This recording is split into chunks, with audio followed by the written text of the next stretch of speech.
At the end of the 2nd century BC, Rome learned this lesson the hard way. On the banks of the Rhone River, 2 consular armies led by Gnaeus Mallius Maximus and Quintus Servilius Caepio were completely wiped out by the Germanic tribes known as the Cimbri and the Teutones. For the Romans, this wasn't just a military defeat. It was a national trauma as bad as, or even worse, than the famous disaster at Cannae against Hannibal.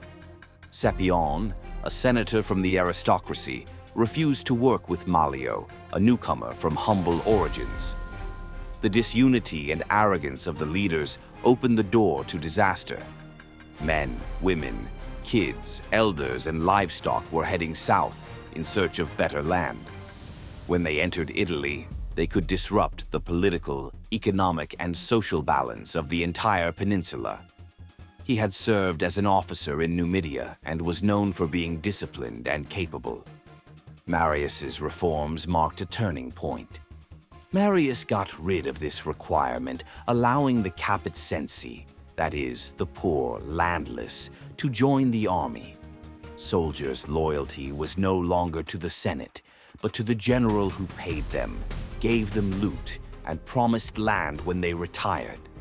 Strict discipline, standardized equipment, and the creation of cohorts as tactical units instead of the old maniples. In this situation, the Senate gave Marius command to stop the threat of the Teutones, who were slowly moving towards southern Gaul. The battle ahead wasn't going to be just any fight. In 102 BC, near Aquae Sextiae, in what's now southern France, the fate of Rome and an entire Germanic people was about to be decided. There, he decided to wait for the Teutones, who were slowly making their way down. It wasn't an army in the traditional sense, but an entire people on the move who, after their victory in Arausio, felt unbeatable.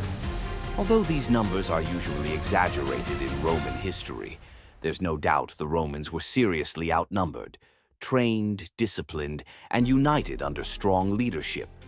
He set up on a hill surrounded by forests and streams, giving him a defensive edge.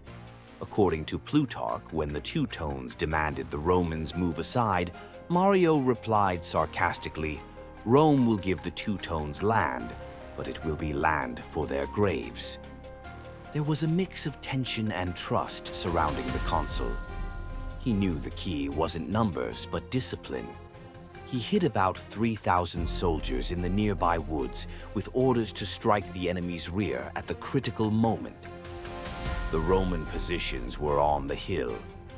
Climbing up the steep terrain messed up their formation and left their warriors open to a hail of javelins thrown by the legionaries. Right then, Marius gave the order for the plan he had prepared.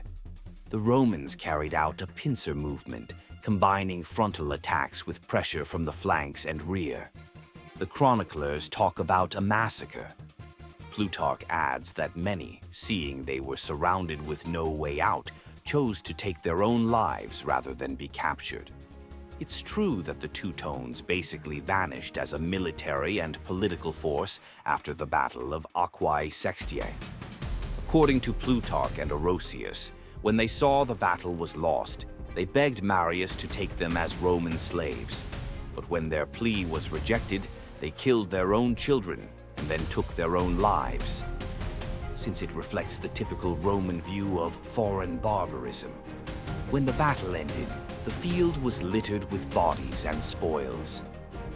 Marius, already considered the third founder of Rome by some ancient writers, solidified his reputation and paved the way to face the remaining Cimbri.